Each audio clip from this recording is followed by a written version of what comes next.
The fluorescent lights in Building 4's second-floor hallway flickered with that peculiar rhythm that marked every aging military structure.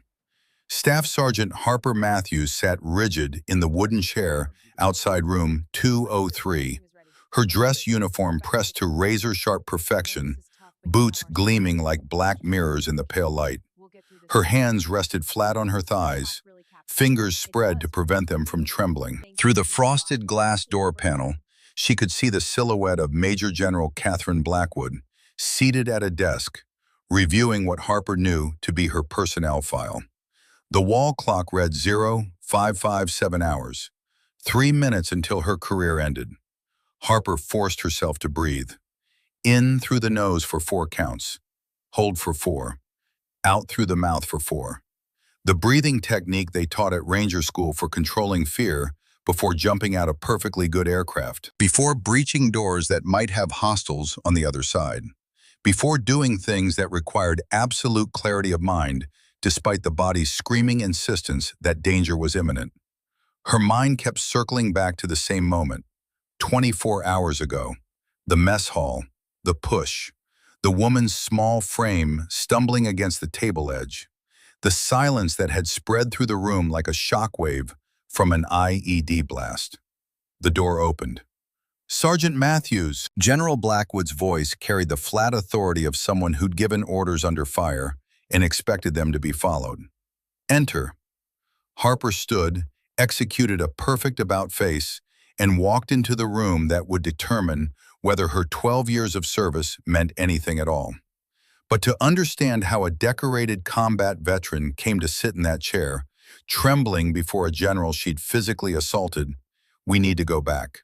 24 hours earlier, to the day that had broken her. October 23rd, 2024, Fort Bragg, North Carolina. The pre-dawn darkness carried that peculiar quality of military installations everywhere. The hum of generators, the distant rhythm on pavement from early PT formations, the smell of diesel fuel and fresh-cut grass mixing in the cool air. Harper Matthews had been awake since 0345, same as every day for the past 12 years. The alarm was a formality. Her body clock had been calibrated to military time long ago, back when she was 18 and desperate to prove that a girl from rural Pennsylvania could be just as hard as any male recruit. She'd proven it. God, had she proven it. 2 tours in Afghanistan, 2 silver stars, expert marksmanship qualification, Ranger School graduate, one of the first women to earn the tab, staff sergeant at 28, ahead of schedule. Known throughout Fort Bragg as the Hammer, a nickname that reflected both her uncompromising standards and her tendency to pound down anything that resembled weakness in her soldiers. Her platoon feared her.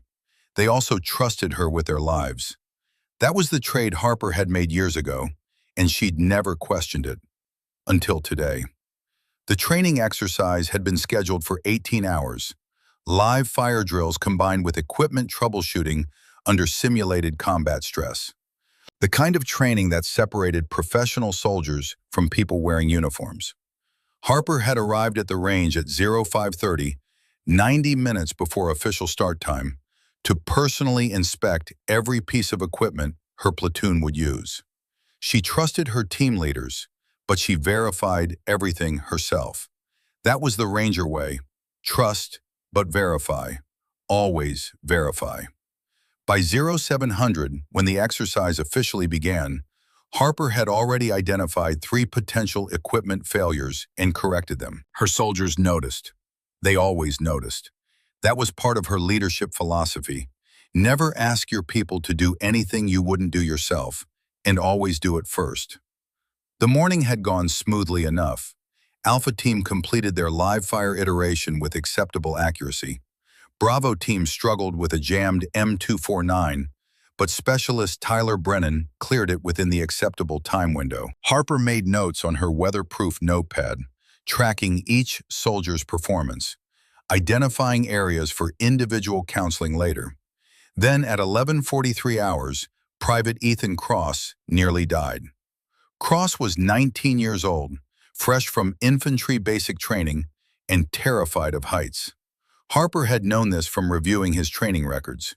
She'd planned to work with him individually on rappelling, but the schedule had been compressed due to range availability. Cross was attempting a 40-foot descent from the training tower when his harness shifted. Nothing dangerous, just an equipment adjustment. But Cross panicked. His hands released the rope. For one terrible second, he was in free fall.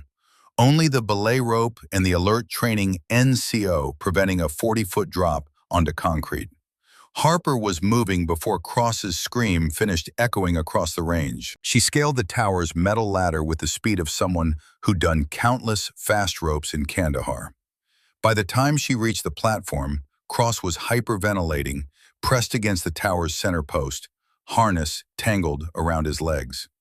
The old Harper, the one who'd earned the nickname Hammer, would have ordered him down immediately, would have seen the fear as weakness requiring correction through discipline and repetition. But Harper had been reading leadership books lately, articles about modern NCO development. Elena, her wife, had gently suggested that maybe treating every challenge like a combat operation wasn't always the best approach. Harper had dismissed it at first, but the words had lingered. So instead of ordering, she talked. "Cross, eyes on me." Her voice was firm, but not harsh. "You're safe. The equipment works. Your belay is solid. I've got you." Cross's eyes, wide with terror, found hers. "I know you're scared," Harper continued, sitting on the platform beside him, seemingly unconcerned with the 40-foot drop. "Fear of heights is real. It's not weakness, it's biology. Your brain thinks you're in danger, but your brain is wrong." She spent the next 20 minutes talking Cross through the mechanics of the harness system, explaining how it was physically impossible for him to fall if he followed the procedure, demonstrating on herself, then talking him through it step by step. By 12:30, Cross made 3 successful rappels. The third time, he was actually smiling. Harper felt something unfamiliar in her chest as she watched him. Pride, yes, but something else. Something that felt like satisfaction. Not from crushing weakness, but from building strength. The feeling lasted exactly 42 minutes. At 13-12 hours, Specialist Jordan Wade, a soldier Harper had counseled twice for substandard performance, negligently discharged his M4 during a reload drill. No one was hurt, but the round impacted 6 feet from where Sergeant First Class Marcus Doyle was standing. Harper's vision went white with rage. She was in Wade's face before the empty brass casing hit the ground, her voice carrying across the entire range with the force of 12 years of compressed fury. Every failure she'd ever witnessed, every moment of inadequacy, every soldier who'd been too weak, too slow, too careless to meet her standards. It all poured out in 90 seconds of verbal destruction that left Wade pale and shaking. When Harper finally stepped back, the entire range was silent.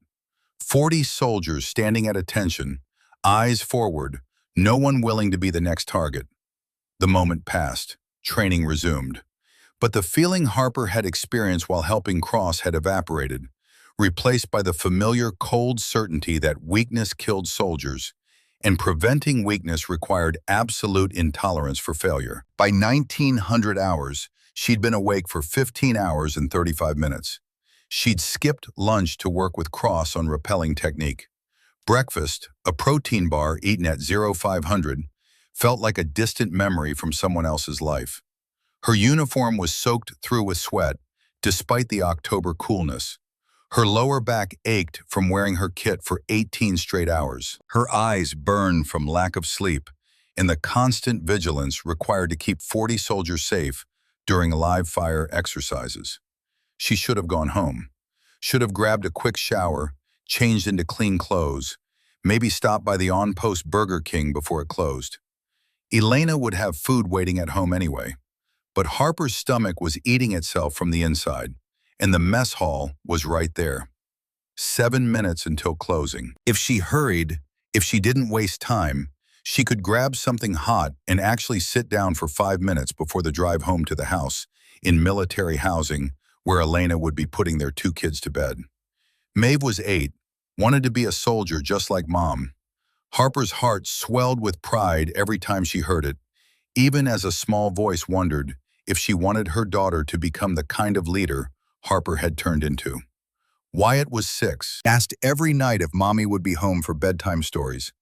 The answer was usually no. Harper pulled into the mess hall parking lot at 18:53 hours. The building was one of the newer ones on post, constructed in 2019 with an actual modern cafeteria setup instead of the old institutional prison-style serving lines. Floor-to-ceiling windows showed the interior was packed. The dinner rush. Of course.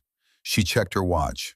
7 minutes. 7 minutes until the kitchen staff started putting everything away, until those metal covers slammed down over the serving pans with the finality of missed opportunities. Harper's body moved on autopilot, out of her truck, across the parking lot. The smell hit her as soon as the doors opened. Roasted chicken, mashed potatoes, something with garlic.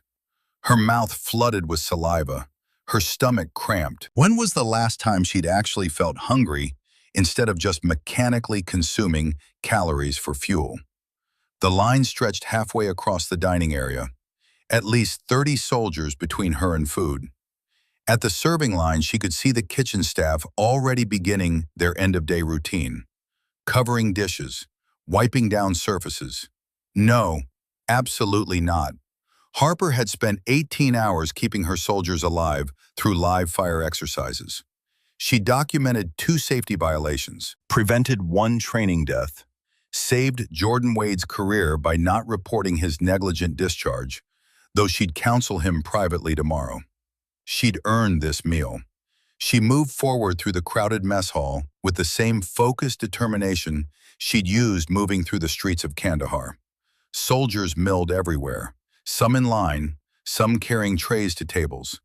Others just standing around talking, blocking the paths, completely unaware of their surroundings. Situational awareness was a skill Harper had honed to razor sharpness in 2 combat deployments. The ability to read environments, identify threats, predict movements. Right now, her situational awareness told her that if she didn't get through this crowd in the next 3 minutes, she wasn't eating until she got home. That's when she saw the obstacle. A small woman stood directly in her path, maybe 5'3". Harper's exhausted mind registered details in fragments. Standard Army combat uniform in the universal camouflage pattern, but rumpled, lived in, like she'd been wearing it all day through field exercises. Dark hair pulled back in a regulation bun, but strands had escaped around her face. The bun looked like it had been hastily put together that morning and had slowly disintegrated through the day. The woman was standing still, not in line, not moving toward a table, just standing there, staring at the menu board above the serving line with a kind of slow, uncertain movement that screamed, "New soldier who doesn't know the routine yet." Harper's tunnel vision, sharpened by hunger and exhaustion, locked onto the woman's collar. It was folded oddly. The usual position where rank insignia would be visible was somehow obscured. The shoulder boards that should display rank were blocked by the woman's posture and a day pack she had slung over one shoulder. Boot, Harper's mind supplied automatically. Fresh out of basic training, doesn't know mess hall protocol yet, standing in the middle of the traffic pattern like she has all the time in the world. "Excuse me."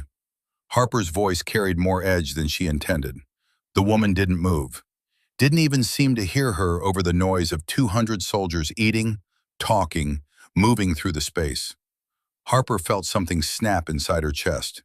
Not dramatically, not with explosive force, just a quiet breaking, like a cable that's been under tension too long, finally parting. 18 hours. She'd been working for 18 straight hours. She was starving. She was exhausted. And this boot couldn't even be bothered to maintain basic situational awareness in a mess hall. "Move it, Private!" Harper's hand shot out. She intended to push the woman's shoulder, just enough to get her attention, to move her out of the way. But her depth perception was off from exhaustion. Her control wasn't there. The push was harder than intended. Much harder. The woman stumbled sideways. Her small frame couldn't absorb the force Harper had put behind it. She careened toward a nearby table, off balance, arms windmilling. Her hands shot out and caught the table edge. The metal surface screeched against the linoleum floor. For a terrible second, it looked like she might go down completely, but she caught herself, gripped the table edge with both hands, steadied. Harper was already past her, moving toward the serving line, her focus locked on the food like a heat-seeking missile. "Some people need to learn situational awareness," she muttered, loud enough for the soldiers nearby to definitely hear. She didn't see the woman straighten up slowly, didn't notice the careful, measured way she brushed off her uniform, didn't catch the calm expression on her face, completely unbothered by what had just happened, didn't see the way her gray eyes followed Harper with an unreadable assessment. What Harper did notice, 3 seconds later, was the silence. It spread through the mess hall like a shockwave. Conversations cut off mid-sentence. The usual clatter of trays and silverware seemed to diminish. Even the kitchen staff had stopped moving, frozen in place like someone had hit pause on reality. Harper looked around confused. Her eyes found Corporal Finn Callahan first. Finn had been her friend since they'd gone through Ranger School together 4 years ago. Solid NCO, unflappable under pressure. Right now, Finn was standing near a table with his tray, and his face had completely drained of color. His mouth hung slightly open. His eyes were wide with something that looked like horror. Next to him, Specialist Bryn Aldridge had actually dropped her fork. It clattered onto her tray with a sound that seemed unnaturally loud in the quiet room. "What?" Harper asked, genuinely confused by their reactions. Finn couldn't seem to form words. He just stared past Harper toward where the woman was now walking calmly to a corner table, completely alone. As the woman moved, Harper noticed something strange. Soldiers were practically scrambling to get out of her way. Not obviously, not in panic, but with subtle, almost unconscious movements that created a clear path wherever she walked. Like water parting around a stone. A young lieutenant at a nearby table had gone pale. He stood up slowly, almost at attention, though the woman wasn't even looking in his direction. A Captain Harper recognized from battalion headquarters looked like he might be physically sick. "Finn," Harper's voice sounded too loud in the hushed space. "What's everyone's problem?" Before Finn could answer, a presence materialized at Harper's shoulder. Master Sergeant Wade Garrison, the mess hall's senior NCO. A man Harper had always respected. 28 years of service, 3 combat deployments, silver hair cut high and tight, face lined with the kind of experience that couldn't be taught. Right now, his expression was completely unreadable. His jaw was tight, his eyes hard. "Sergeant Matthews." Garrison's voice was quiet, carefully controlled, each word measured. "I need you to finish getting your meal. Eat it quickly. Then report immediately to Colonel Brooks's office. He's waiting for you." The tone left absolutely no room for questions or discussion. This wasn't a suggestion. This wasn't a request. This was an order from a senior NCO who'd probably forgotten more about the Army than Harper had learned yet. Harper's appetite vanished instantly, replaced by a cold knot of dread in her stomach. "Master Sergeant, what?" "Now, Sergeant." Garrison's voice dropped even lower, almost sympathetic. "And Harper, you're going to want to prepare yourself for that conversation." He used her first name. That was the moment Harper knew it was bad, really bad. She turned slowly, her eyes drawn back to the woman she'd pushed. The woman sat alone at her corner table, calmly eating her meal as if nothing had happened. But everyone else in the mess hall was giving her table a wide berth, like there was an invisible force field around her. The woman took a bite of her food, chewing thoughtfully, and for just a moment, her gray eyes flicked up and met Harper's across the crowded room. She didn't look angry. She didn't look upset. She looked patient, like someone waiting for something inevitable to unfold. Harper's blood ran cold. The woman's collar had shifted during her stumble. Harper could see it now, clearly, from this angle. The rank insignia that had been hidden before. 2 silver stars, each one gleaming under the fluorescent lights. Each one representing command over thousands of soldiers. Each one representing a rank so far above Harper's pay grade that they existed in different universes. Major General. Harper's vision tunneled, her ears filled with white noise.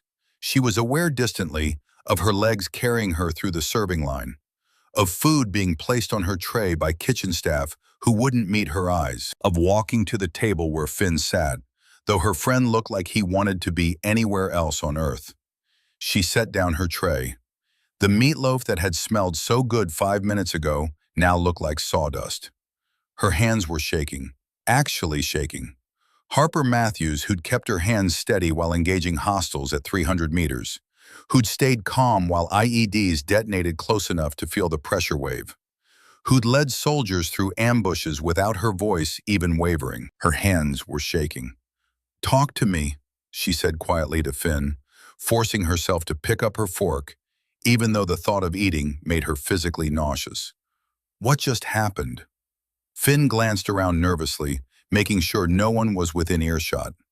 The tables nearest to them had mysteriously emptied, soldiers finding excuses to sit elsewhere, like Harper had developed a contagious disease. "Harper, you really didn't see her insignia?" There was no insignia visible. Harper's voice sounded defensive, even to her own ears. "I looked. Her collar was folded weird. I couldn't see her shoulders clearly. I thought she was some new boot who didn't know mess hall flow yet." "Oh, God." Finn ran his hand over his face. His voice came out barely above a whisper. "Oh, God, Harper, that wasn't... She's not..." Before he could finish, Specialist Bryn Aldridge appeared at their table. Bryn was part of Harper's own platoon, a reliable soldier Harper had known for 2 years. Right now, Bryn's face was pale, and she looked at Harper with something resembling pity. "Sergeant Matthews," Bryn said softly, "people are saying, I heard from Corporal Jenkins, who heard from Lieutenant Doyle's aide, that the woman you pushed was..." She trailed off, unable to finish the sentence. "Was what?" Harper demanded, her voice rising slightly. Several heads turned in their direction. Bryn leaned in closer, her voice barely audible. "They're saying she's a general, Sergeant, like a real general, stars and everything." The fork slipped from Harper's fingers and clattered against her plate. "That's impossible." But Harper's voice lacked conviction. "A general wouldn't be in here without anyone knowing. There'd be aides, security, some kind of protocol." "Unless she didn't want anyone to know," interrupted a voice from behind her. Harper turned to find Lieutenant Quinn Sutherland standing there. Quinn had graduated from West Point just 2 years ago. Normally confident, almost cocky, right now she looked shaken. "Ma'am." Harper stood up automatically. Years of military protocol kicking in despite her confusion. Quinn gestured for her to sit back down and pulled up a chair, her voice low. "I was over by the command building this afternoon. Saw a convoy arrive. Real low-key. 2 black SUVs. No flags, no ceremony, nothing. My CO got a call and practically sprinted out of the office." She paused, glancing toward where the woman sat, still eating calmly. About an hour later, there was an email. "Command staff only. New base commander arriving for unannounced inspection. We were ordered to act normal, not to alert anyone." Harper's stomach dropped into her boots. "Base commander," she said flatly. "But General Patterson..." "Retired last month," Quinn confirmed. Apparently his replacement wanted to see the real Fort Bragg, not the dog and pony show we put on for VIP visits. The lieutenant's eyes were sympathetic. Actually, sympathetic. That was almost worse than anger would have been. "Sergeant Matthews, I think you just put your hands on Major General Catherine Blackwood." The name hit Harper like a physical blow. Everyone in the Army knew that name. Major General Catherine Blackwood. 2-star general. Legend. Blackwood had enlisted as a private, worked her way up through every rank, earned her commission through OCS, climbed all the way to Major General through pure competence in combat performance. She deployed to Iraq 3 times, Afghanistan twice, 2 Silver Stars, Bronze Star with Valor, Purple Heart. She'd been deployed during Fallujah in 2004, had a classified Silver Star from somewhere in Helmand Province in 2011. She'd pulled 3 wounded soldiers from a burning MRAP while under fire, took shrapnel to the shoulder, refused evacuation until her people were safe. Expert marksmanship, airborne qualified, Ranger qualified. She'd gone through Ranger school in her 40s. Harper knew how hard that was. She'd barely survived it at 24. Blackwood had commanded at every level, platoon to brigade, had been an instructor at the Command and General Staff College, advised 4-star generals on counterinsurgency tactics, testified before Congress on military readiness, and last month she'd been selected to command Fort Bragg. 11,000 soldiers, one of the Army's premier installations. Harper had just shoved her in the mess hall. "No," Harper said, but her voice lacked any conviction whatsoever. "No, that can't be right. Why would a general be walking around with no rank showing? No security detail? Nothing?" "Because that's exactly what General Blackwood does," said a new voice. Master Sergeant Garrison had returned, standing at the head of their table with his arms crossed. His expression was grave. "I served under her in Afghanistan, back when she was a colonel. She's famous for this. Shows up unannounced, strips off her rank, walks around observing how soldiers really behave when they think no one important is watching." He looked directly at Harper. "She believes you can judge a unit's true character by how people treat those they think are beneath them." The words landed like individual blows. Harper felt physically sick. She pushed her tray away, unable to even look at the food. "I didn't know, Master Sergeant. I swear I couldn't see any rank. I just thought—" "You thought she was someone who didn't matter," Garrison finished bluntly. "Someone you could push around, literally." The words stung because they were true. Harper had been exhausted, hungry, and frustrated, and she'd taken it out on someone she'd perceived as lower ranking, someone she'd assumed didn't matter, someone whose time and space weren't as important as her own immediate needs. The fact that the woman turned out to be a general made it worse. But Garrison was right. The real problem was Harper's attitude. Her assumption that rank determined worth, that her needs trumped someone else's simply because she assumed that someone else was junior to her. "What do I do?" Harper asked quietly. "You already have your orders," Garrison reminded her. "Finish eating. Report to Colonel Brooks. Whatever happens next is way above my pay grade." He softened slightly, his voice losing some of its edge. "For what it's worth, Matthews, you're a good NCO. I've seen you lead your soldiers well. But this is bad. Real bad."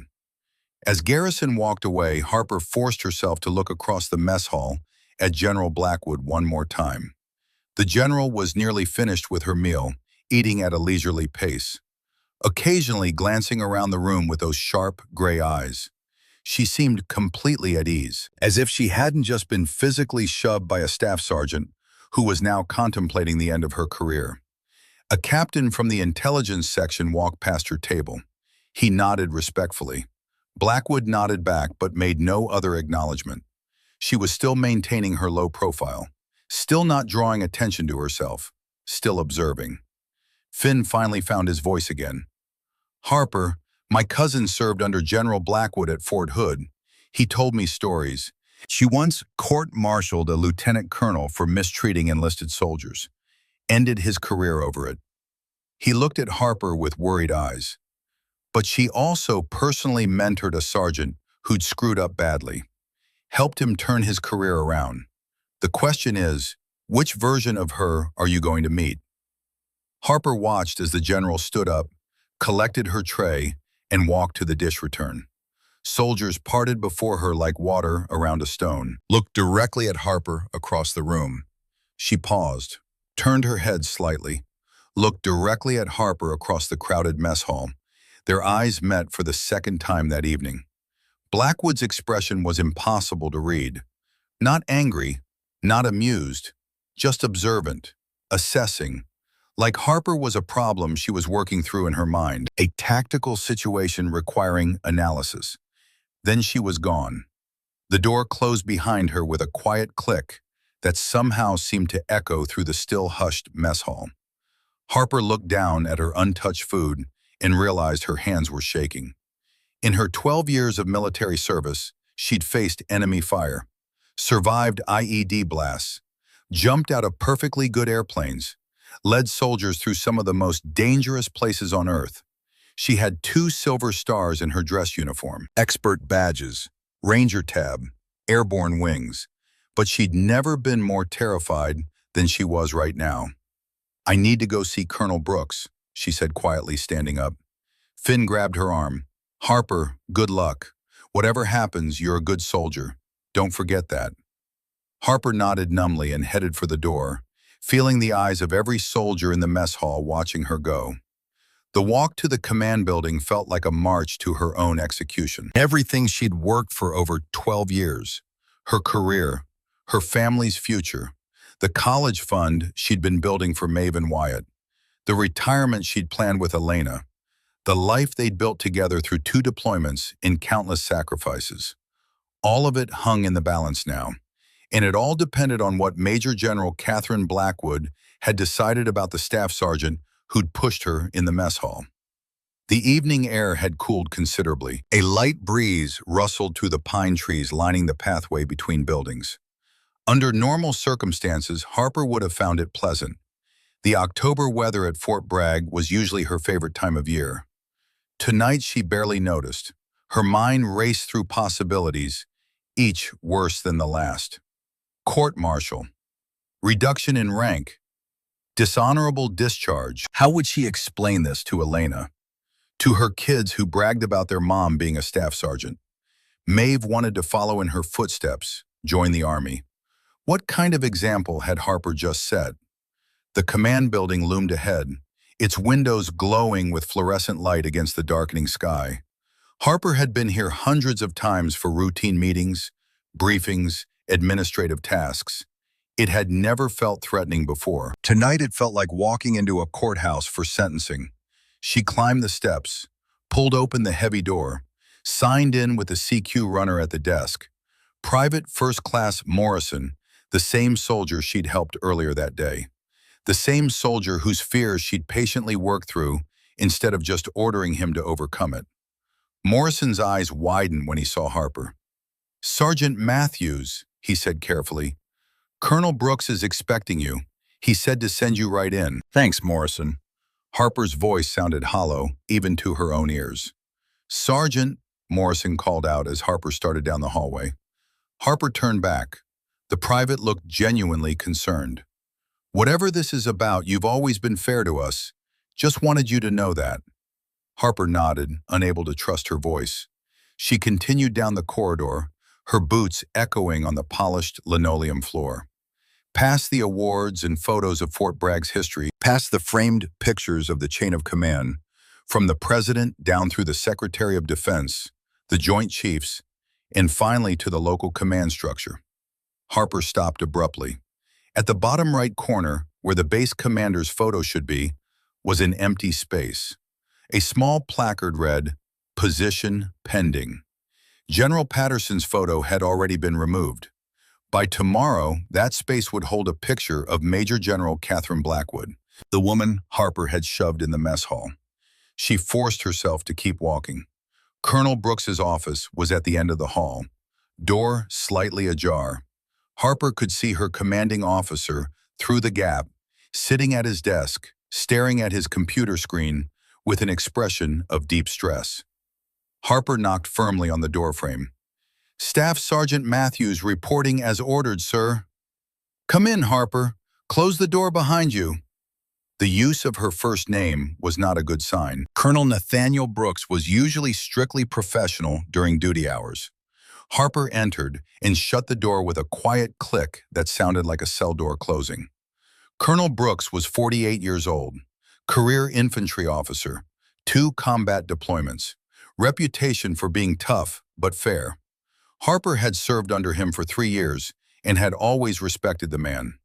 Right now, Brooks looked like he'd aged 10 years in the past hour. "Sit down, Harper." He gestured to the chair across from his desk. Harper sat at attention, back straight, hands on her knees, military bearing even in crisis. Brooks was silent for a long moment, studying Harper with an expression that mixed disappointment with something that might have been pity. Finally, he spoke. "Do you have any idea what you've done?" "Sir, I pushed someone in the mess hall. I was told it might have been a senior officer, but I couldn't see rank insignia and—" "Stop." Brooks held up his hand. "Just stop. Let me show you something." He turned his computer monitor so Harper could see the screen. A personnel file was open, displaying a military ID photo. The woman from the mess hall stared back at Harper. But in this photo, she wore her dress uniform. On each shoulder board gleamed 2 silver stars, each one representing the weight of command over thousands of soldiers. Major General Catherine Elizabeth Blackwood. Harper's worst fears were confirmed, but seeing it officially made it real in a way the mess hall rumors hadn't. Her mouth went dry. Brooks's voice was flat as he read from the screen. 54 years old, enlisted at age 18 as a private, deployed to Iraq in 2003 with the initial invasion force, earned her commission through Officer Candidate School in 2005. He scrolled down. Deployed 2 more times to Iraq, twice to Afghanistan. First Silver Star earned in Fallujah for leading a counterattack that saved her entire company. Second Silver Star, details still classified, somewhere in Helmand Province. More scrolling. Bronze Star with Valor for pulling 3 wounded soldiers from a burning MRAP while under enemy fire. Purple Heart from that same engagement. Took shrapnel to the shoulder, but refused evacuation until her soldiers were safe. Brooks continued reading. Combat Infantry Badge. Expert Marksmanship Badge. Airborne Qualified. Ranger Qualified. She went through Ranger School in her 40s, Harper. Do you know how hard that is? Harper did know. She'd barely survived it at 24. She's commanded at every level, Brooks said, platoon to brigade, been an instructor at the Command and General Staff College, advised 4-star generals on counterinsurgency tactics, testified before Congress on military readiness. He looked up from the screen. And last month, she was selected to command this entire installation. 11,000 soldiers, Harper. 11,000 soldiers now under the command of the woman you physically shoved in the mess hall. The weight of it crashed over Harper like a wave. This wasn't just any general. This was one of the Army's rising stars. Someone who'd earned every single rank through merit and blood. Someone who'd literally bled for the soldiers under her command. And Harper had treated her like she was nothing. "Sir," Harper began, her voice cracking slightly, "I didn't know. That's not an excuse, I know, but I genuinely couldn't see her rank. The way she was standing, her collar was folded, and I was exhausted from training, and You just assumed she was someone who didn't matter," Brooks finished, his tones sharp. "That's what happened, isn't it? You were tired and hungry and saw someone you thought was lower ranking, so you decided basic courtesy didn't apply." Harper wanted to argue, to defend herself, but the words died in her throat because that was exactly what had happened. She'd made an assumption based on perceived rank and acted accordingly. The woman had been small, her uniform rumpled, standing in Harper's way. And Harper had decided that her needs, her hunger, her exhaustion, her schedule, mattered more than this stranger's dignity. The fact that the stranger turned out to be a 2-star general made it worse. But it would have been wrong even if she'd been a private. "The general arrived yesterday," Brooks continued, his voice taking on a lecturing quality. "A full day ahead of schedule. No announcement, no ceremony, no advance notice to anyone below brigade command level. She specifically ordered us not to alert the base to her presence." He leaned forward, elbows on his desk. "She wanted to conduct what she calls a climate assessment. Do you know what that means, Harper?" Harper shook her head mutely. It means she walks around in regular ACOs with her rank hidden, observing how soldiers interact when they don't know someone important is watching. She evaluates everything: how NCOs treat privates, how officers treat enlisted, how people behave in the mess hall, the motor pool, the barracks. Brooks's eyes were hard. She's looking for the real Fort Bragg, not the sanitized version we'd show her on an official inspection. He leaned back, the leather of his chair creaking. General Blackwood has a philosophy, Harper. She believes that the true character of a unit and of individual soldiers is revealed in how they treat people who can't do anything for them, people they perceive as powerless or unimportant. Harper felt sick. By that standard, she'd revealed exactly who she was, and it wasn't pretty. She's done this at every command she's taken, Brooks continued. At Fort Hood, she caught a major berating a specialist for a minor uniform infraction. That major is now a civilian. At Fort Campbell, she observed a senior NCO mentoring a struggling private with patience and respect. That NCO got a commendation and a choice assignment. The implications were clear. General Blackwood was judge, jury, and executioner when it came to professional character, and Harper had just failed her test spectacularly. "What happens now, sir?" Harper asked quietly.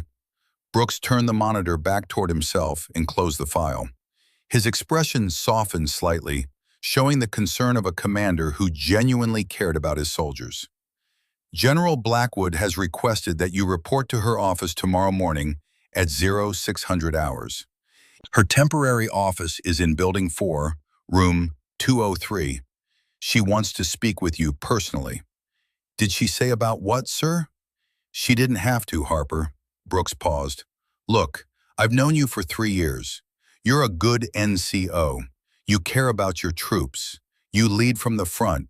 You've never had a single disciplinary issue cross my desk." He shook his head. "But this, I honestly don't know what she's going to do. General Blackwood has a reputation for being absolutely fair, but she's also known for having zero tolerance for disrespect or abuse of authority. I've read about her career. She's ended officers' careers for less than what you did." Brooks's voice dropped lower. "But she's also given second chances to soldiers who showed genuine remorse and potential for growth." "Which category do I fall into, sir?" "That's not for me to decide," Brooks said. "That's entirely up to the general.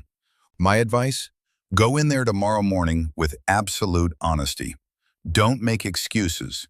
Don't try to minimize what you did. Own it completely. If there's one thing General Blackwood respects, it's integrity." Harper nodded slowly. "Yes, sir." "And Harper?" Brooks's voice dropped lower, almost paternal. "Prepare yourself for the possibility that your Army career might end tomorrow. I'm not saying it will, but you need to be ready for that outcome. Talk to your wife tonight. Get your affairs in order. Hope for the best, but prepare for the worst." The words hit like a physical blow, but Harper forced herself to nod. "I understand, sir." Dismissed. "And Harper, for what it's worth, I hope she sees in you what I've seen. You're better than what you showed today." Harper stood, saluted, and walked out of the office on legs that felt like rubber. Outside, the night had fully fallen. Stars were visible above Fort Bragg, scattered across the October sky. The same stars that had looked down on every soldier who'd ever worn the uniform. Harper had looked up at these stars from Iraq, from Afghanistan, from training fields across America. She might never see them as a soldier again. Her phone buzzed. A text from Elena. "How was your day? Kids want to say goodnight." Harper stared at the message, then started the walk to her truck, trying to figure out how to explain to her family that everything they'd built together might come crashing down tomorrow at 0600 hours. The drive home took 15 minutes. Harper sat in her truck in the parking lot for 20 minutes before she could bring herself to start the engine. Her hands gripped the steering wheel, knuckles white. Through the windshield, she could see other soldiers heading to their cars, finishing their duty day, laughing and talking. Normal Wednesday evening. Their biggest concerns were probably dinner or TV shows. Harper would have given anything to trade places with any of them. Finally, she started the truck. The familiar route passed in a blur. The commissary where her family shopped. The elementary school Maeve attended. The park where she'd taught Wyatt to ride a bike last spring, running alongside him until he found his balance. Everything felt different now, tinged with loss. She pulled into the driveway at 1947 hours. Elena's Subaru was already there. Through the kitchen window, Harper could see her wife preparing dinner. Wednesday was spaghetti night. The kids loved it. Normal life. A life that might be completely upended tomorrow. Harper sat in the truck for another 5 minutes, trying to compose herself. She couldn't fall apart. Not in front of Elena and the kids. She needed to be strong. The front door opened. Elena stood there, backlit by warm light from inside. Even from the driveway, Harper could see the concern on her face. 12 years of marriage had given Elena an uncanny ability to read Harper's moods. Harper turned off the truck and walked to the house. "Harper," Elena said as she reached the door. "What's wrong? You look terrible. Can we talk after the kids go to bed?" Elena's eyes widened with worry, but she nodded. "Of course. Dinner's almost ready. Maeve and Wyatt are doing homework." Harper made it through dinner on autopilot. 8-year-old Maeve chattered about her volcano science project. 6-year-old Wyatt demonstrated counting to 100, getting stuck around 73 but refusing help. Normally, Harper would have been engaged, asking questions, encouraging them. Tonight she smiled and nodded at the right moments, but her mind was elsewhere, trapped in an endless loop of that moment in the mess hall. Elena kept glancing at her throughout the meal. After dinner, Harper helped with dishes, while Elena supervised baths and bedtime routines. She read Wyatt a story about firefighters, his current obsession, but barely registered the words. She kissed Maeve goodnight and listened to her daughter's excited plans about becoming a soldier, just like Mommy someday, and the words felt like knives. What kind of example had she set today? Finally, both children were asleep. Elena closed Wyatt's bedroom door and turned to Harper with her arms crossed. "Okay," she said quietly. "What happened?" They sat at the kitchen table, the same table where they'd shared thousands of meals, where they'd made plans and celebrated promotions and weathered deployments, where they'd told the kids that Mommy was going to Afghanistan. Harper told Elena everything: the exhaustion from training, the mess hall, the push, the horrible realization, the meeting with Colonel Brooks, the appointment tomorrow morning that could end her career. Elena listened without interrupting, her expression shifting from confusion to shock to grief. When Harper finished, silence filled the kitchen. "Okay," Elena finally said, her voice steady despite tears in her eyes. "Okay, we'll deal with this. Elena, I might lose everything tomorrow. The career, the pension, the health care for the kids. We'll deal with it," Elena repeated firmly, reaching across the table to grip Harper's hands. "Harper, we've survived 2 deployments, 3 moves. That awful year when you got injured in Kandahar. We'll survive this too. But this is different. This is my fault. I let my exhaustion turn me into someone I don't recognize." "Then tomorrow you show that general who you really are," Elena said. "Not the exhausted staff sergeant who made a mistake, but the woman who's led soldiers with integrity for 12 years. The NCO who stayed up all night helping Specialist Brennan study for his promotion board. The leader who drove 3 hours to attend Private Morrison's father's funeral on your day off." Elena's grip tightened. "That's who you are, Harper. Show her that." "What if she doesn't see it?" "Then we start over," Elena said simply. "You find another job. We figure it out. But I don't believe that's what's going to happen.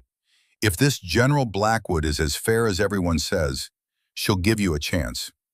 After Elena went to bed, Harper sat alone with her laptop, unable to sleep. She pulled up everything she could find about Major General Catherine Blackwood. Official Army biography, news articles, military forums where soldiers who'd served under her shared stories. The picture that emerged was complex. She was tough, absolutely demanding, intolerant of disrespect. 3 officers and 2 senior NCOs had seen their careers end under her command for offenses ranging from harassment to mistreatment of subordinates. But there were other stories too. A sergeant caught stealing from the PX, normally career-ending, whom she'd personally mentored for 6 months, helped him address the financial desperation that drove him to theft.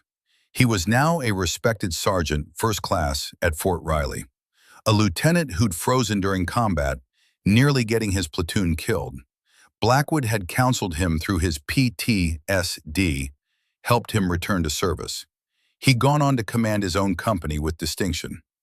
The common thread in the second chance stories was genuine remorse and willingness to change. General Blackwood seemed to distinguish between soldiers who made mistakes but had good hearts, and those fundamentally unsuited for service.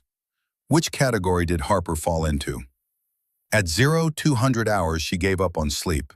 She pulled out a notepad and began writing. If tomorrow was the end of her career, she wanted to leave with dignity.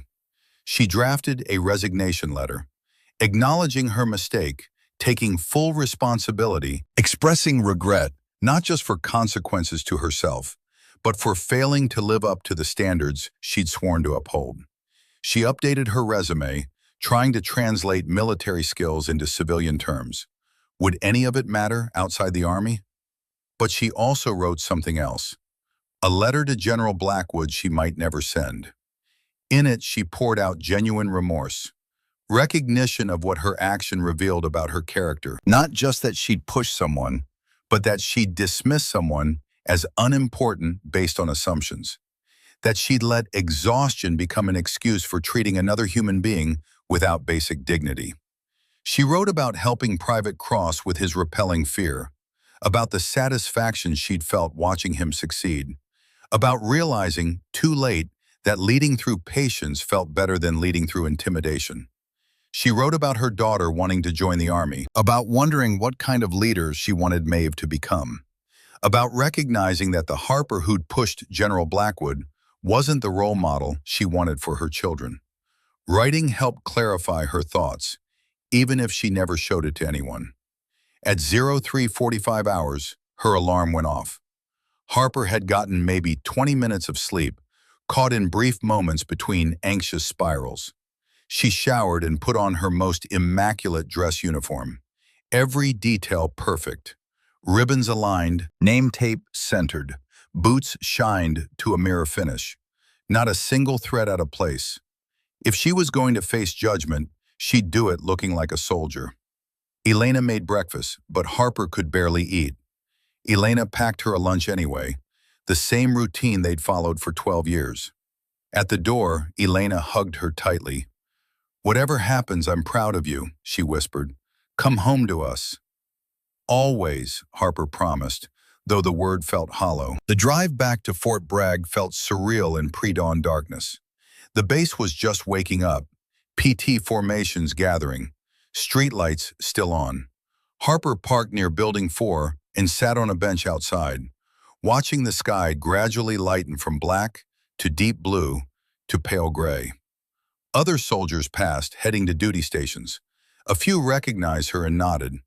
Did they know? Had word spread? Fort Bragg's rumor mill was incredibly efficient. At 0550 hours, Harper entered the building. It was older, one of the original structures. The hallway smelled like floor wax and old paint. Her boots echoed on the tile floor as she climbed to the second floor. Room 203 was at the end of the hall. The door was closed, but light showed underneath. General Blackwood was already there. Harper checked her watch. 0555 hours. She could wait 5 more minutes. But what was the point? She approached the door and knocked firmly. 3 sharp raps. "Enter," came a voice from inside. Calm, controller. Harper opened the door and stepped into the room that would determine her future. Major General Catherine Blackwood sat behind a simple desk in the sparse office.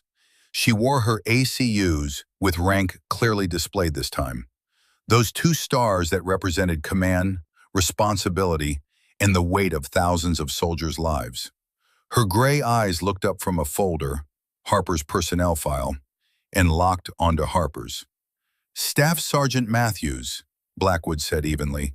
"You're early. Close the door and have a seat." Harper did as ordered, her heart pounding. Blackwood closed the folder and folded her hands on the desk. "Let's talk about yesterday," she said. The office was Spartan, just a desk, 2 chairs, a filing cabinet, and an American flag. No personal photos, no awards, nothing to indicate this was the workspace of one of the Army's most decorated generals. Through the single window, Harper could see the sun just beginning to crest the horizon. General Blackwood gestured to the chair. Harper sat, maintaining perfect posture despite every instinct screaming at her to stand at attention. The general's face was unreadable.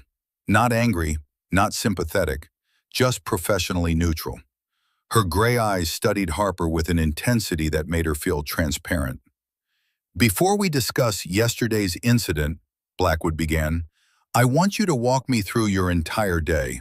Start from when you woke up. Every detail matters." This wasn't what Harper had expected. She prepared for accusations, for judgment, for immediate consequences, not for an interview about her daily routine. But when a general gave an order, you followed it. "I woke at 03:45 hours, ma'am," Harper began, her voice steady despite her nerves. "My platoon had an 18-hour training evolution starting at 0600. I got to the range early to inspect equipment and review the schedule with my team leaders." "What was the training focus?" Blackwood asked. "Live fire exercises combined with equipment troubleshooting under stress, ma'am. We were simulating combat conditions where soldiers have to maintain and repair weapon systems while under simulated enemy contact." Blackwood nodded slightly. "Continue." Harper described the day in detail. The equipment malfunctions, the near miss when Specialist Wade negligently discharged his weapon, the 2 safety violations she documented. She explained how she'd skipped lunch to help Private Cross with his rappelling technique because the young soldier was terrified of heights but determined to overcome his fear. "Cross made 3 successful descents by the end of the day," Harper added. "I stayed with him through each one." "That's good leadership," Blackwood observed. "What happened after training concluded?" "I spent 90 minutes doing paperwork, ma'am. Incident reports, counseling statements, training records. Then I realized the mess hall was closing soon. I hadn't eaten since breakfast, 18 hours prior. I was exhausted, hungry, and frustrated about the setbacks we'd experienced during training." Harper paused, then forced herself to continue. "And I took that frustration out on someone I perceived as beneath me."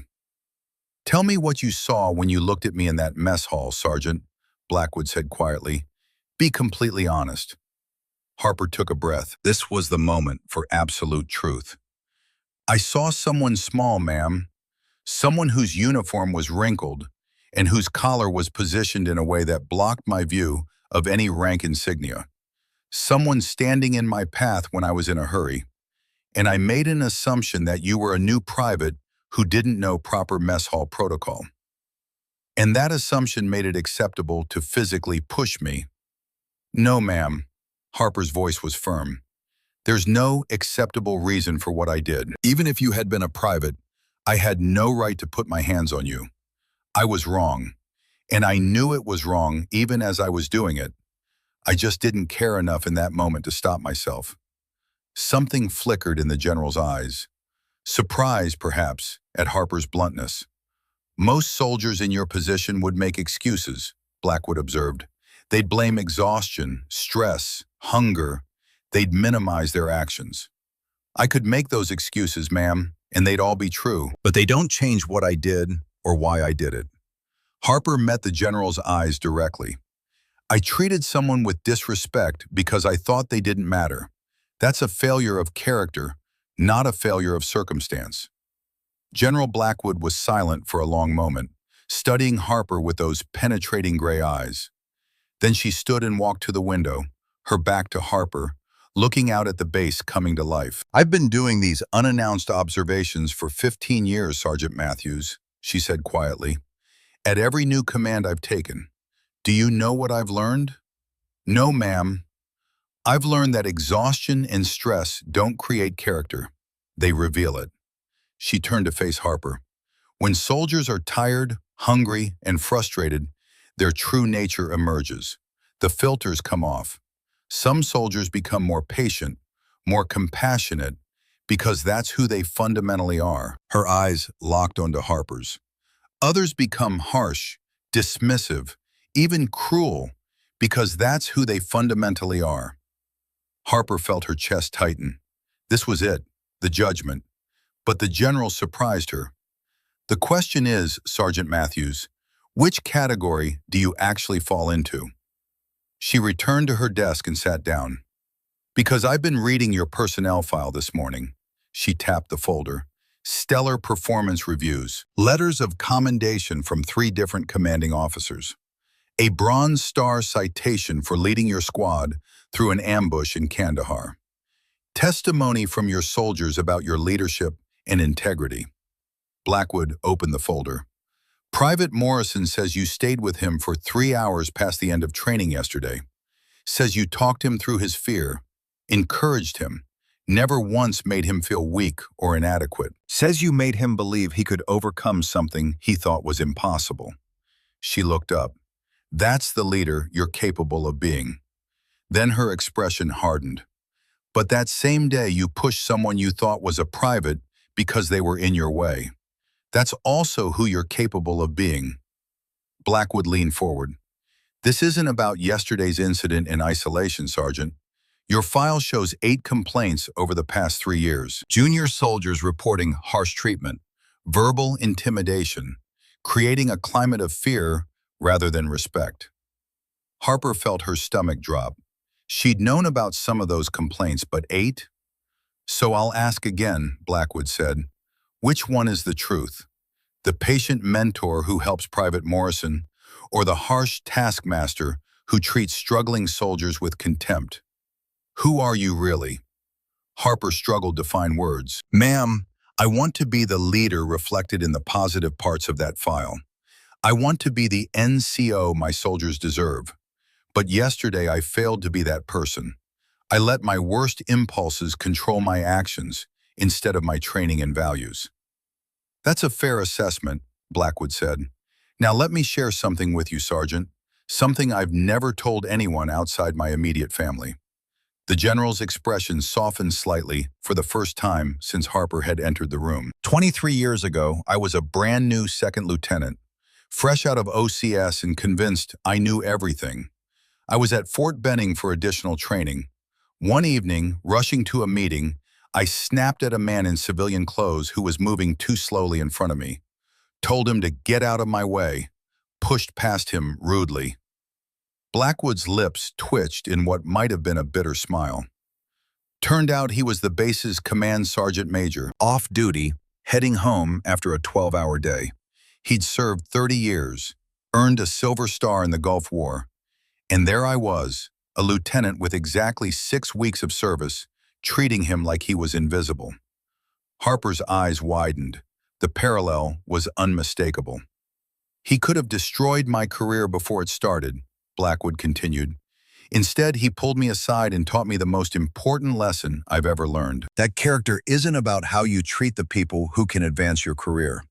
It's about how you treat the people who can't do anything for you at all." She leaned forward. "He told me that everyone matters, Sergeant Matthews. Every single person in this army has dignity, has value, deserves respect. Not because of their rank or their position, but because they're human beings serving something larger than themselves.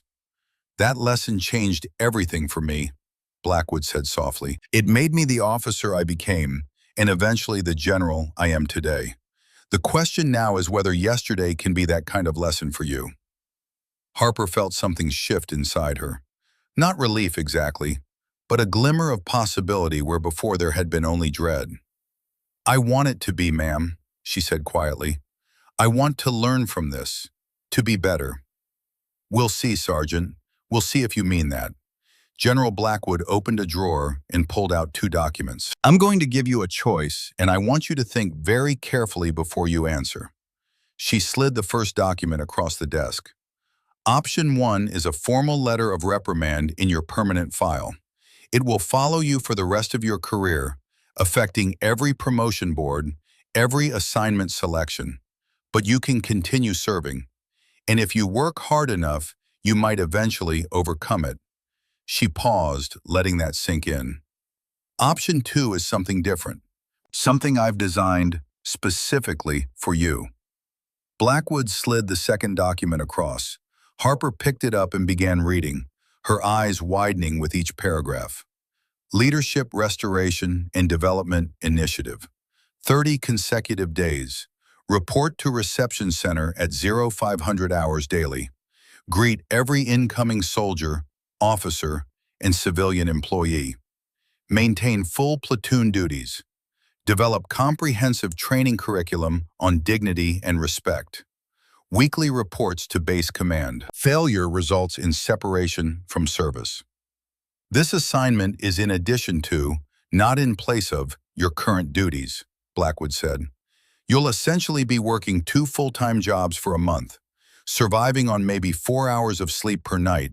It will be brutal, exhausting, potentially impossible. She stood and walked around the desk, leaning against it. But it's also an opportunity. I'm investing my time, my reputation, and the resources of this installation in the belief that you can become the leader I see potential for in your record. I've ended careers for less than what you did yesterday, Blackwood continued. But I've also learned to recognize the difference between someone who is fundamentally unsuited for service and someone who made a terrible mistake but has the capacity to grow from it. Which one do you think I am, ma'am? Harper asked quietly. I think you're at a crossroads, the general replied.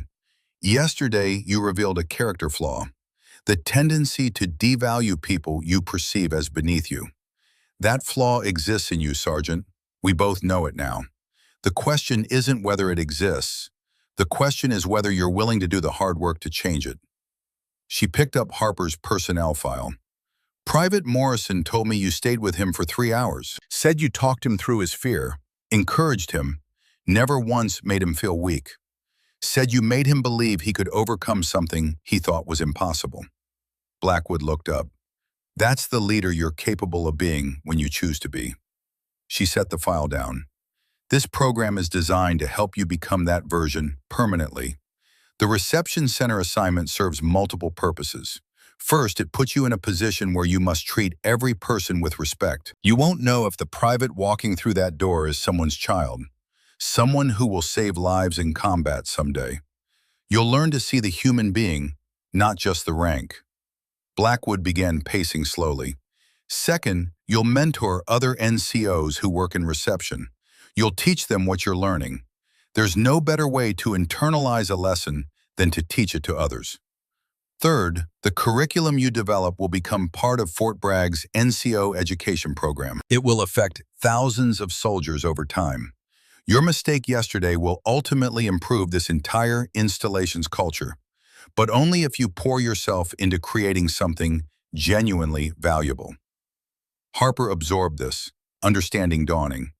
This wasn't just about punishing or reforming her. It was about transforming her failure into something that could benefit the entire base. The letter of reprimand is the easy path, Blackwood said, stopping to face Harper directly. You take the hit to your record, serve out your career under a cloud, and eventually retire with benefits. No one could fault you for choosing that option. It's safe. It's predictable. She leaned forward slightly. But the leadership development program, that's the hard path. It will push you to your absolute limits. You'll question whether you can do it. You'll be exhausted, frustrated, and tested every single day. Her gray eyes locked onto Harper's. But if you succeed, if you complete this program and create something meaningful, you won't just save your career, Sergeant Matthews. You'll transform it. You'll become the kind of leader who changes soldiers' lives. The kind of NCO the Army desperately needs. The room fell silent.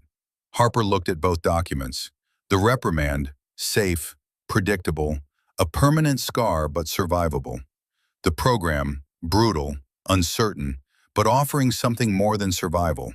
She thought about Elena's words, about being the leader who helped soldiers study, who drove 3 hours for a funeral, about Maeve wanting to follow in her footsteps. What kind of leader did she want her daughter to see? Harper picked up the pen and signed the Leadership Restoration and Development Initiative. I choose to be better, ma'am. General Blackwood took the signed paper and countersigned it.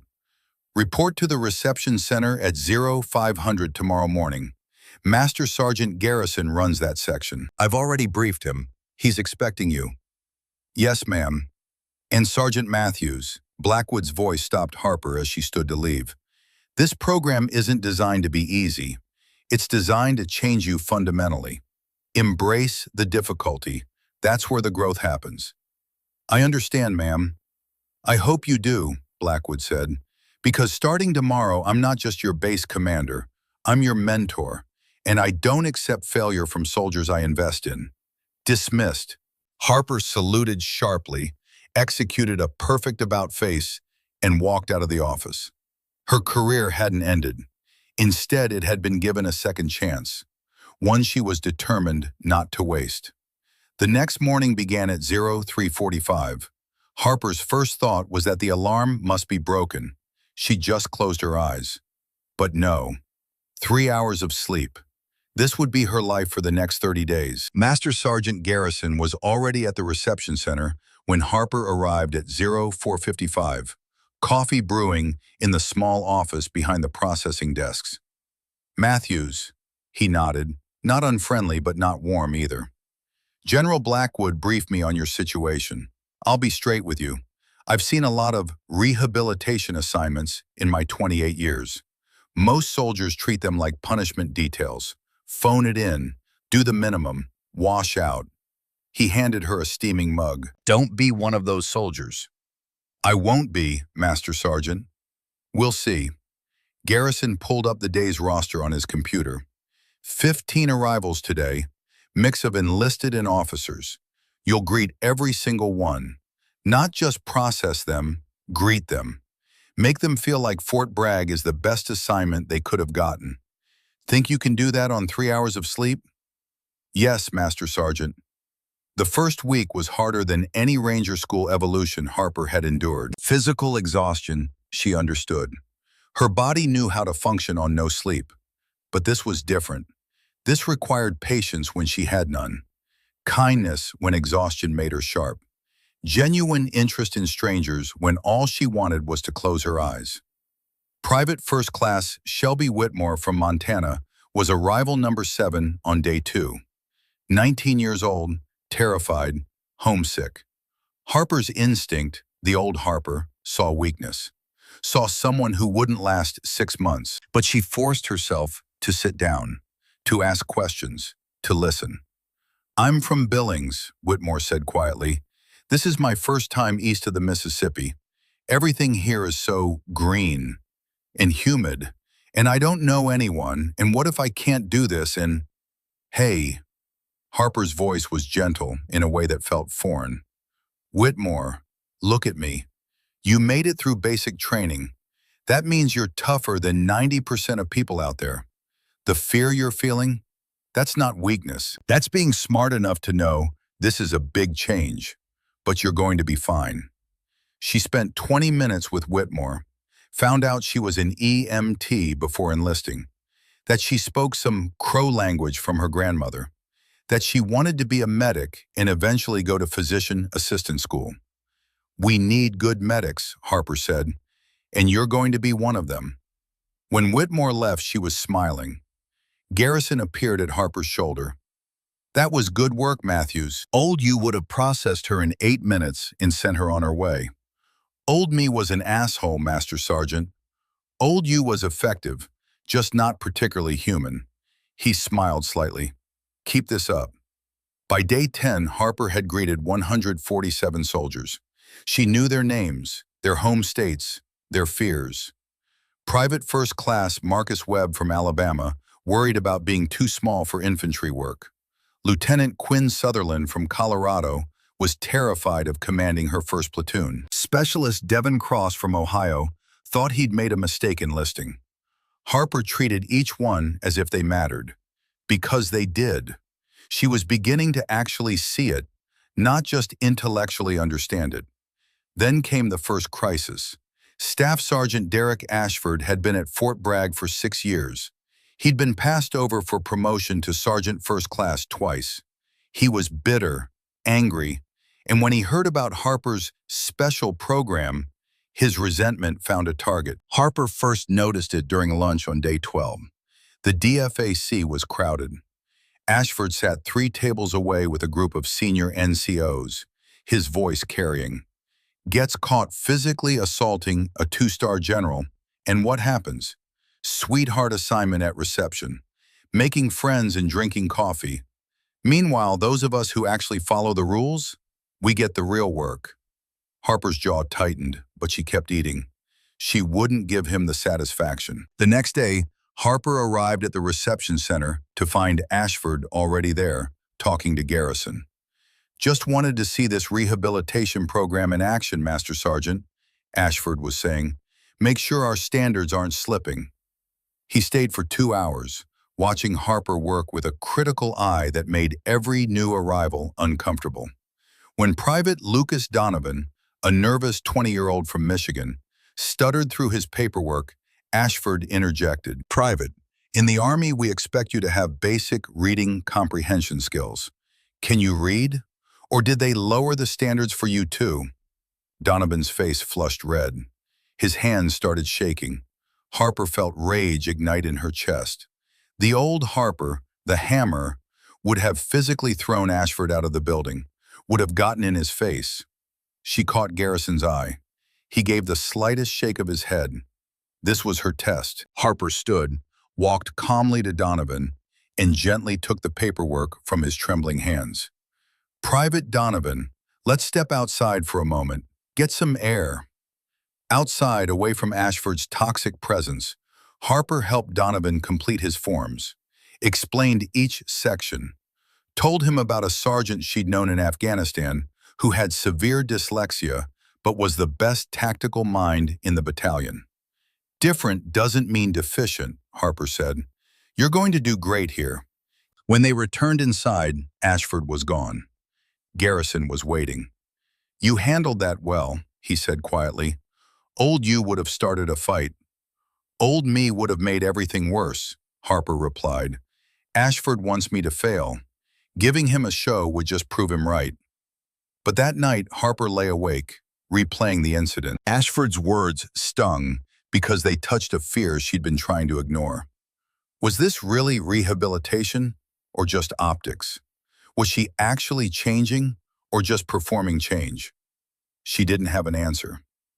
By day 20, Harper had been operating on an average of 3.2 hours of sleep per night. She'd lost 12 pounds. Her hands had a tremor she couldn't control. Twice, she'd nearly fallen asleep while driving. Elena had stopped asking if she was okay. The answer was always the same lie. "I'm fine." The kids had stopped expecting bedtime stories. Maeve had drawn a picture in school titled, "My Mom the Soldier." In it, Harper was a stick figure at a desk, surrounded by papers, with a moon in the corner. "Mommy works at night," the caption said. Harper had cried in her truck for 10 minutes after Elena showed her the picture. The curriculum was coming together slowly, too slowly. Harper had the framework, respect, dignity, practical application, but translating her experience into a teachable program felt impossible. How do you teach someone to see people as human? She drafted 17 versions, deleted 14, started over 11 times. At 200 on day 23, Harper sat at her kitchen table, staring at a blank screen. The cursor blinked, mocking her. She'd written, "Leadership through dignity means what?" These were platitudes, empty words. She needed something real.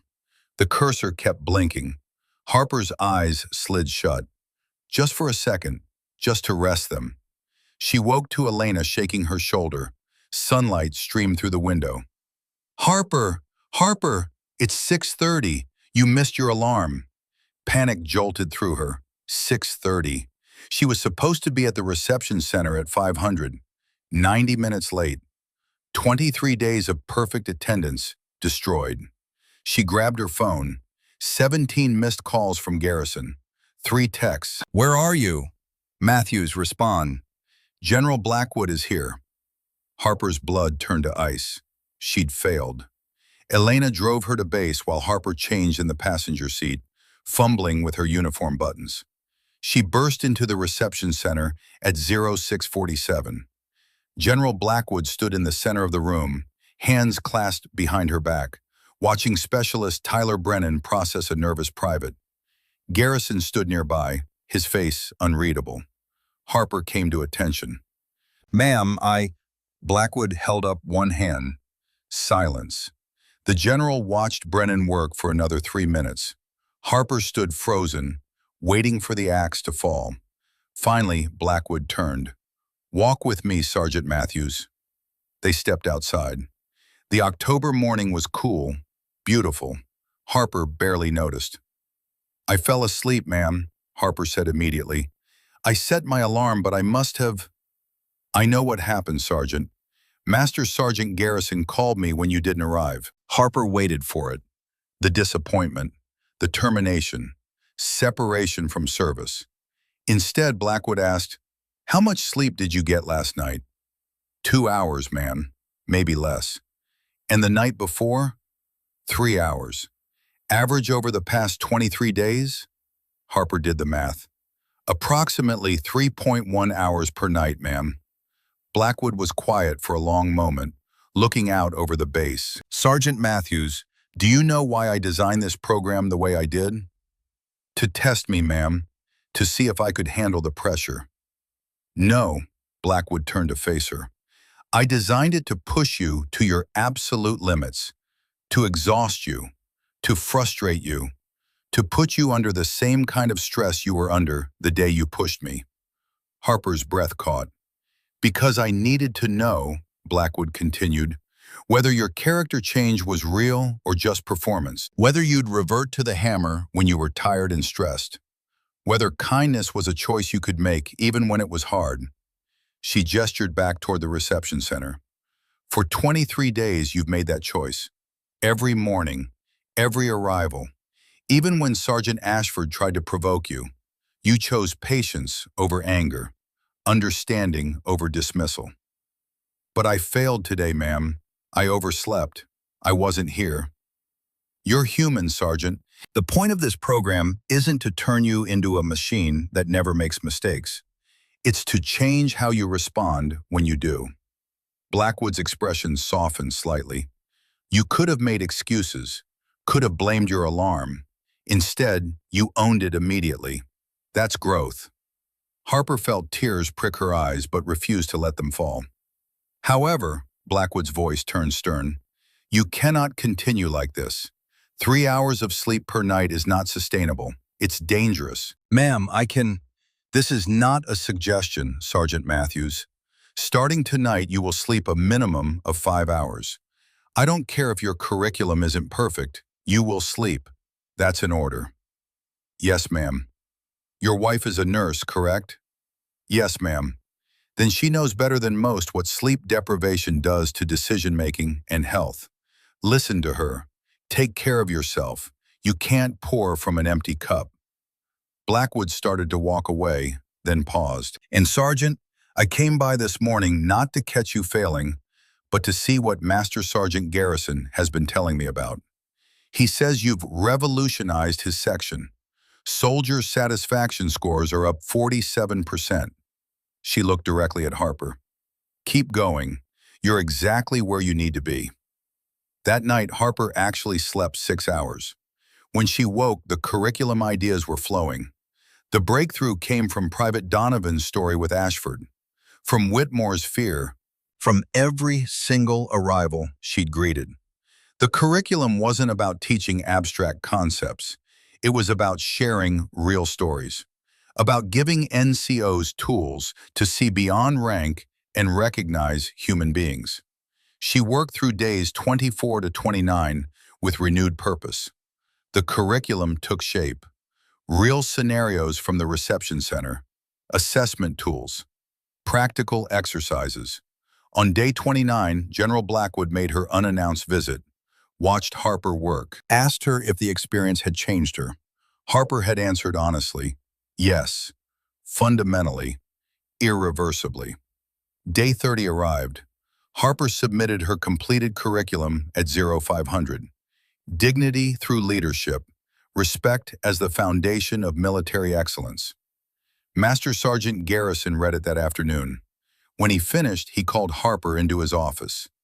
"This is good, Matthews, really good. This isn't theory, this is practical application based on real experience. This will actually help NCOs lead better."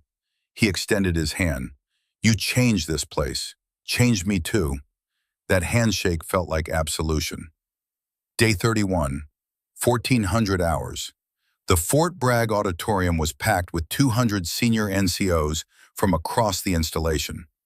Harper stood at the podium in her dress uniform, the presentation loaded on the screen behind her. In the front row sat General Blackwood, Colonel Brooks, and Command Sergeant Major Victoria Aldridge. Harper's hands were steady as she adjusted the microphone. The exhaustion from those brutal 30 days had faded, replaced by something stronger, confidence born from genuine transformation. "Good afternoon," Harper began, her voice carrying clearly through the auditorium. "My name is Staff Sergeant Harper Matthews, and 3 months ago I made the worst mistake of my military career." The room went completely silent. This wasn't how professional development courses typically started. "I physically pushed someone in the mess hall because I was tired, hungry, and frustrated. I didn't know who she was. I didn't care who she was. I saw someone I assumed was beneath me, and I treated her accordingly." Harper paused, letting the words sink in. That person was Major General Catherine Blackwood, our base commander. A ripple of reaction moved through the audience, shifted postures, exchanged glances, raised eyebrows. Everyone had heard rumors, but hearing Harper admit it directly was something else. "I'm not standing here to make excuses," Harper continued. "I'm here because General Blackwood gave me a choice. She could have ended my career with a single signature. Instead, she invested in me. She created a program designed to fundamentally change how I see leadership, respect, and human dignity. And over the next hour, I'm going to share what I learned, because these lessons aren't just mine anymore. They belong to all of us." For the next 50 minutes, Harper took them through the curriculum she developed. Real scenarios, difficult conversations, practical tools for recognizing and correcting disrespectful behavior. She shared research on unit cohesion and the measurable impact of dignified leadership. She presented data from the reception center showing how small changes in approach had dramatically improved soldier satisfaction and retention. But most powerfully, she shared stories. Private Whitmore, who'd been ready to quit the Army after being belittled at her previous duty station, who'd found renewed purpose after being welcomed respectfully at Fort Bragg. Specialist Brennan, who'd watched Harper mentor a struggling soldier and had asked to learn those techniques himself. Colonel Rutherford, who'd experienced the smoothest in-processing of his 20-year career. "Here's what I learned," Harper said, approaching the conclusion. "Respect isn't about rank. It's not something we give to people because they've earned it or because they outrank us. Respect is the baseline, the foundation of every interaction we have as leaders." She clicked to a slide showing a simple equation. Dignity plus respect equals trust. Trust equals mission success.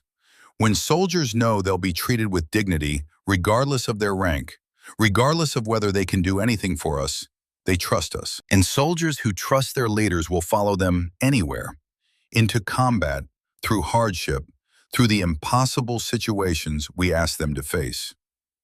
Harper's voice grew quieter, more personal. "But when we treat people as disposable, as obstacles, as less important because of their position, we break that trust. We damage our units. We fail as leaders." She looked directly at General Blackwood. I failed that test spectacularly, but I was given a chance to learn from that failure, to grow beyond it, and to help ensure other NCOs don't make the same mistake. The presentation ended with a final slide showing a single sentence.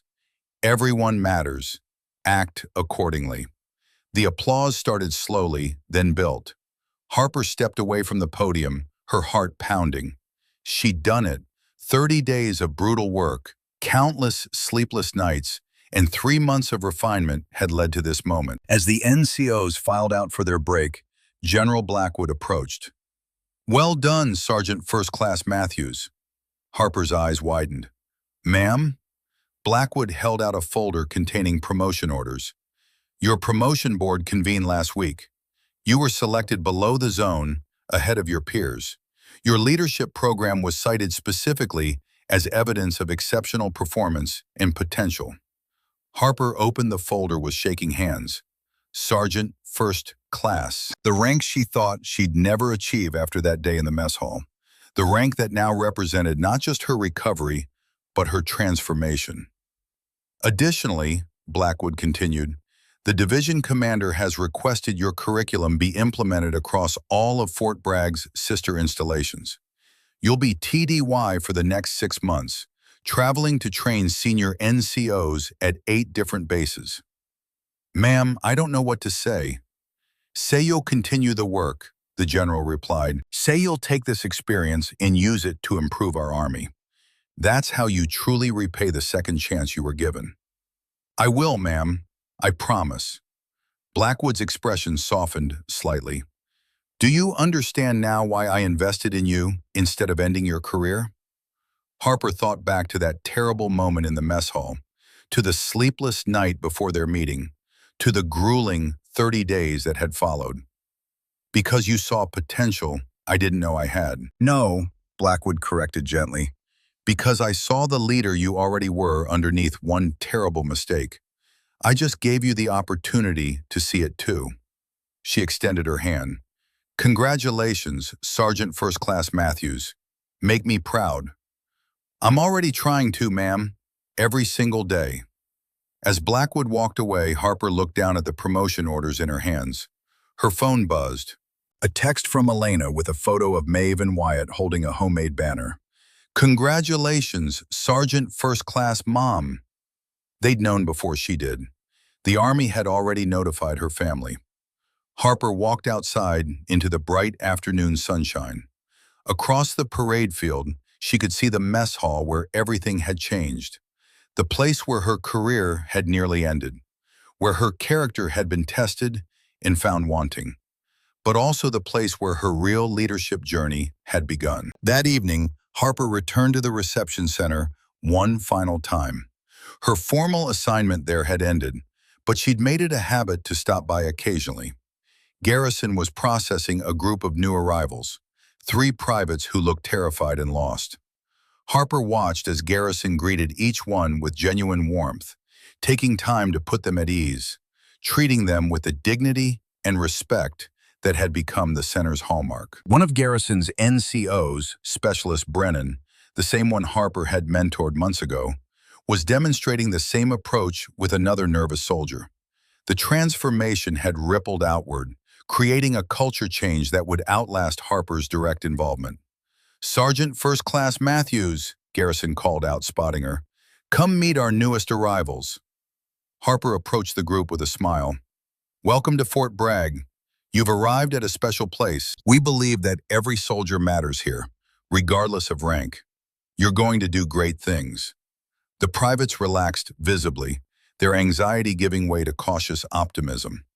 Harper saw in their faces what she'd learned to recognize over these past months. Human beings hoping to be valued, to belong, to serve with purpose. Everyone matters. Act accordingly. 5 simple words that had become her guiding principle, her leadership philosophy, her redemption. 3 years later, October 2027, Master Sergeant Harper Matthews stood in the same Fort Bragg auditorium where she'd given that first presentation, but everything had changed. She was 31 now, with 3 years of transformation behind her. She trained over 15,000 NCOs across the Army. Dignity through leadership had been implemented at 47 installations worldwide, with measurable improvements in unit cohesion, soldier retention, and leadership effectiveness. But the moment Harper treasured most was happening right now. She walked through the mess hall where it had all begun. The same serving lines, the same tables, but the atmosphere was completely different. Soldiers of all ranks moved through the space with visible respect for one another. NCOs greeted privates warmly. Officers thanked kitchen staff personally. The culture had fundamentally shifted. On the wall near the entrance hung a bronze plaque that hadn't been there 3 years ago. Everyone matters. Act accordingly. Matthews Leadership Excellence Initiative, Fort Bragg. Lieutenant General Catherine Blackwood, now a 3-star commanding an entire division, stood beside Harper, looking at the plaque with satisfaction. "Your legacy, Master Sergeant," Blackwood said, "built from your worst moment." "No, ma'am," Harper replied. "Our legacy. You built this by believing in a sergeant who didn't deserve a second chance, but desperately needed one." "You earned it," Blackwood said simply. "Every day since." They walked through the mess hall together, observing the transformed culture. Harper noticed a young female sergeant rush in, clearly exhausted and stressed. The sergeant was moving fast, not paying attention, and bumped hard into Harper.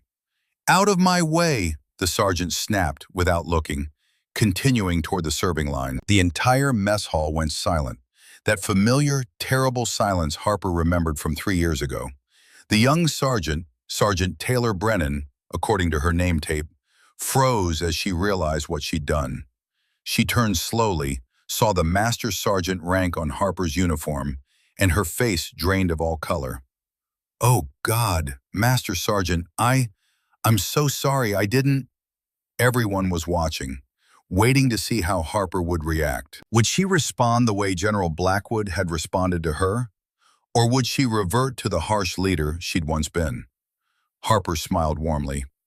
"Sergeant Brennan, hold up a second." Brennan walked back terrified, probably convinced her career was over. Harper's voice was calm, kind. "You look like you've had a hell of a day. When's the last time you ate?" Brennan blinked, surprised. Training ran over. Mess hall closes in." "Come on," Harper said. "I'll walk you through the line. Tell me about your day." As they walked, Harper asked about training, about Brennan's soldiers, about the challenges she was facing. Brennan relaxed gradually, sharing her frustrations and stress. Harper listened, offered advice, treated her with complete dignity. They got Brennan through the line with 2 minutes to spare before closing. "Thank you, Master Sergeant," Brennan said quietly. "I thought my career was over." "We all have hard days, Sergeant," Harper replied. "Character is how we treat people during them. You'll be fine." Brennan walked away to find a seat, and Garrison, now Sergeant Major, running all enlisted operations on base, appeared beside Harper. "That was Command Sergeant Major Sterling's granddaughter," he said quietly. Harper's eyes widened.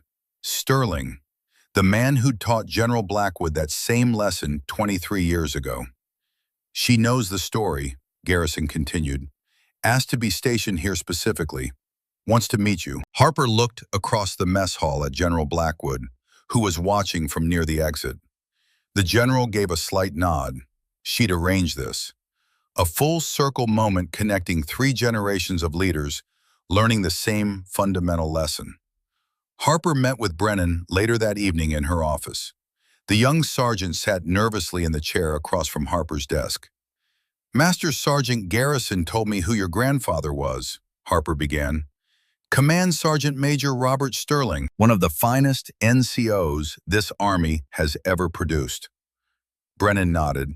"He passed away 2 years ago, but before he died he told me a story about a young lieutenant he'd caught being disrespectful to him off duty, how he could have destroyed her career but chose to teach her instead, how that lieutenant became General Blackwood. He taught her a lesson that changed the entire trajectory of her career," Harper said. "And 3 years ago, General Blackwood taught me that same lesson after I made a similar mistake. She shared the full story, the mess hall, the push, the 30 days of hell, the transformation, the legacy that had grown from that single moment of failure. Brennan listened with wide eyes. So when I bumped into you today, I had a choice, Harper finished. React with anger like the old me would have, or respond with the grace that was shown to me, the grace your grandfather showed General Blackwood all those years ago. This is why I wanted to come to Fort Bragg, Brennan said softly, to learn from the leaders who understand what my grandfather tried to teach, that everyone matters. Harper smiled. Then welcome to Fort Bragg, Sergeant Brennan. I think you're going to do great things here. Over the following months, Harper mentored Brennan the way Blackwood had mentored her. The young sergeant thrived, eventually becoming one of Harper's most effective instructors in the Dignity Through Leadership program. The mess hall became more than just a place to eat. It became a symbol. Every soldier who passed through Fort Bragg learned the story. The push that could have ended a career, but instead transformed an army. They saw the plaque. They heard about Master Sergeant Matthews, who'd made a terrible mistake and turned it into a movement that changed how tens of thousands of leaders approach their responsibilities. And every single one of them carried that lesson forward to their next duty station, to the soldiers they led, to the leaders they would become. On Harper's final day at Fort Bragg, transferring to the Sergeant's Major Academy to teach leadership at the highest levels, she stood in the mess hall one last time with Elena, Maeve, and Wyatt. Maeve was 11 now, still determined to join the Army, but when Harper asked her why, her daughter's answer had changed. "Because I want to be like you, Mom," Maeve said. "Not just a soldier, a leader who sees people, who treats everyone like they matter." Harper knelt down to eye level with her daughter. "That's the only kind of leader worth being, sweetheart." As they walked out of the mess hall together, Harper looked back one last time at the plaque on the wall. General Blackwood's words from 3 years ago echoed in her mind. "You broke something in that mess hall, Sergeant Matthews, but in fixing yourself, you built something valuable for this entire installation." Harper had broken something: her pride, her assumptions, her belief that rank determined worth. And in the breaking, in the humbling, in the 30 days of exhaustion and growth, she discovered what real leadership meant. Not commanding through intimidation, not leading through fear, but serving through respect, building through dignity, transforming through example. The push that should have ended her career had become the moment that defined it, because one leader had seen potential where others would have seen only failure. Because one general had chosen investment over punishment, growth over retribution, redemption over condemnation. And because Harper Matthews had chosen to accept that gift and spend the rest of her career paying it forward. Everyone matters. Act accordingly. 5 words that changed an army. 5 words that saved a career. 5 words that built a legacy. Harper walked out into the October sunshine with her family, ready for the next chapter, carrying those 5 words like a compass that would guide every decision, every interaction, every moment of leadership for the rest of her life. The mess hall door closed behind her with a quiet click, but the lesson remained, engraved in bronze on the wall, embedded in the culture of an installation, carried in the hearts of 15,000 NCOs who'd learned that true strength lies not in dominance, but in dignity, not in power, but in respect, not in breaking people down, but in building them up.